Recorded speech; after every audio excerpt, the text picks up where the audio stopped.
Hi, this is my favorite food, which is mashed potato, and I'm gonna show you my recipe. Jom. Okay, first you're gonna need potato, of course, garlic, butter, and cheese. Any butter and any cheese that you like. So aku guna potato yang murah je, tak payah beli mahal-mahal sangat, tapi sedap.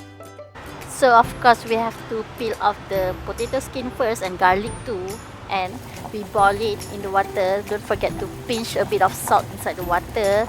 Lepas tu aku lupa aku tak potong kentang tu kecil-kecil, so korang kena potong kentang tu kecil-kecil supaya senang direbus. Boil the garlic in different pot and keep the water and the garlic because we need to use it later.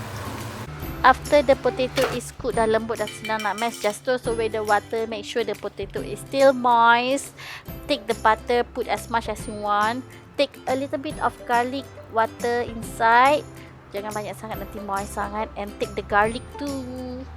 Okay, and then we take the cheese, campak the cheese, penyedap rasa kata orang, and we are ready to mash the potato. Mash, and lepas tu susah buat kerja satu tangan. Okay, bye. Mashed potato is done. Selamat mencuba. Don't forget to share.